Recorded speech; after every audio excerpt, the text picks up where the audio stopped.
ఏది కొందామన్నా కొనలేని పరిస్థితి, ఏది తిందామన్నా తినలేని దుస్థితి. చుక్కల నండుతున్న చికెన్ ధరలు, మండుతున్న కూరగాయల రేట్లు సామాన్యుని బెంబేలెత్తిస్తున్నాయి. ఎండల తీవ్రత చికెన్ కూరగాయలపై కూడా తీవ్ర ప్రభావాన్ని చూపుతోంది. దీనికి తోడు చికెన్ ఉత్పత్తి సంస్థలు సిండికేట్గా ఏర్పడి హ్యాచింగ్ హాలిడేను ప్రకటించడం కూడా ధరల పెరుగుదలకు మరో కారణంగా భావిస్తున్నారు. వారాంతాన్ని ఎంజాయ్ చేయాలంటే చికెన్ ఉండాల్సిందే, చికెన్ వండాల్సిందే. అయితే ఇప్పుడు ఆ పరిస్థితి లేదు. చికెన్ కావాలంటే లెక్క చూసుకోవాల్సిందే. నిన్నటి వరకు 100 నుంచి 160 రూపాయలు పలికిన కిలో చికెన్ ఇప్పుడు 240 రూపాయలకు పెరిగిపోయింది. దీంతో చికెన్ కొనాలంటేనే వినియోగదారులు 1కి 2 సార్లు ఆలోచించుకోవాల్సి వస్తోంది. సాధారణ రోజుల్లో 4 లక్షల కిలోల చికెన్ విక్రయాలు జరిగితే సెలవు రోజుల్లో 70 లక్షల కిలోల విక్రయాలు జరుగుతుంటాయి. అయితే ఈసారి అలాంటి పరిస్థితి కనిపించడం లేదు. దీనికి తోడు చికెన్ ఉత్పత్తి సంస్థలు సిండికేట్గా ఏర్పడి హ్యాచింగ్ హాలిడేని ప్రకటిస్తున్నాయి. దీనివల్ల డిమాండ్కు తగ్గట్టు సరఫరా లేకపోవడంతో వ్యాపారులు ఒక్కసారిగా రేట్లు పెంచేశారు. ప్రోటీన్స్ అంటే ఆరోగ్యకరమైన ఆహారం అందాలంటే ఖచ్చితంగా ఎంతో కొంత చికెన్ అట్లాంటివి తినాల్సిన అవసరం ఉంది. దాన్ని తీసుకోవడానికి మార్కెట్కి వస్తే ఆకాశాన్ని అంటే ధరలు ఉన్నాయి.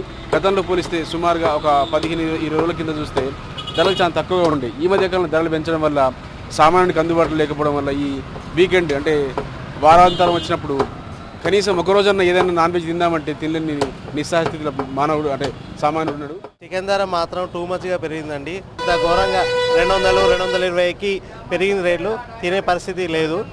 ఏదో వీకెండ్లో కూడా తినాలని పిల్లలతో అందరం కలిసి తినాలని ఉద్దేశంతో వస్తే 200-250 అంటున్నారు. ఏదో తీసుకుపోవాలి కాబట్టి ఓ 1/4 కిలో 1/2 కిలో తీసుకొని వెళ్తున్నాము. వేసవి కాలంలో సహజంగా కోళ్ల సరఫరా తగ్గిపోతుంది. అయితే ఈసారి అధికంగా ఉష్ణోగ్రతలు నమోదు కావడంతో డిమాండ్కు తగ్గ రీతిలో సరఫరా లేకుండా పోయింది. పైగా పెళ్లి సీజన్ కావడంతో చికెన్కు విపరీతమైన డిమాండ్ ఏర్పడింది. అందువల్ల ధరలు పెంచక తప్పలేదని అంటున్నారు వ్యాపారులు. సామాన్యులకు ధరలు అందుబాటులో లేకపోవడంతో అమ్మకాలు కూడా గణనీయంగా తగ్గాయని అంటున్నారు. ఒక పారం కాడ కోడి హోల్సేల్ పారం కాడ 124 రూపాయలు వేస్తున్నాం మాకు హోల్సేల్ కోళ్ళ రేటు కంపెనీ ఆడ. ఇప్పుడు మాకేమో 124 వేస్తున్నాం. మేము ఏం చేస్తున్నాం 10 రూపాయలు చూసుకొని అమ్ముకుంటున్నాం. మేము 200 అమ్ముతున్నాం కేజీ. 206 ఉంది కాబట్టి 200 అమ్ముతున్నాం కేజీ. అర కేజీ 100 రూపాయలు అమ్ముతున్నాం. ఇప్పుడు రంజాన్ సీజన్ ఇలా గిరాకే లేదు. నేను రోజు 100 కోడి వేసుకుని 50 కోళ్ళు వేసుకున్నా అవి పోనే పోలేదు. 50 కోళ్ళు కూడా పోలే. 100 రూపాయలు అంటే ఎవరు అర కిలో ఉందంటే ఎవరు కొంటారు, ఎవరు కొంటలేరు. 1/4 కిలో 50 రూపాయలు. మరి ఎవరు తీసుకుంటారు ఇంత రేటు ఉంటే? మేము అమ్మాలన్నా వాళ్ళు వేసిన వాళ్ళు కంపెనీ వాళ్ళు బాగానే ఉంటారు, మాకు వేసిన హోల్సేల్ వాళ్ళు బాగానే ఉంటారు. మేము చిల్లరగా అమ్మే వాళ్ళు ఉంటారు. గిరాకీతో చెప్పాలంటే చాలా పరేషాన్ అవుతుంది మాకు. చికెన్ ధరలు పెరగడానికి చికెన్ ఉత్పత్తి సంస్థలన్నీ సిండికేట్గా మారి కృత్రిమ కొరతను సృష్టించాయని చిన్నపాటి పౌల్ట్రీ వ్యాపారులు ఆరోపిస్తున్నారు. ఇప్పుడు అధ్వానంగా ఉంది సార్ పరిస్థితి. ఈరోజు కోళ్ళ ఉత్పత్తి లేక 50% మాత్రమే బయటికి రిలీజ్ చేస్తున్నాం, తర్వాత బయటికి పంపడం జరుగుతుంది. 50% కోళ్ళు చనిపోవడం జరుగుతుంది. దీంతో రేట్లు కూడా పెరిగే అవకాశం ఉంది.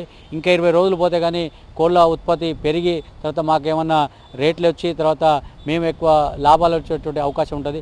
అప్పటిదాకా మాత్రం ఈ యొక్క పోల్ట్రీ ఫారం మాత్రం మొత్తం పూర్తిగా నష్టాల బారిన ఉండే పరిస్థితి ఉంది. మటన్ రేట్లు మంట పుట్టిస్తున్నాయి.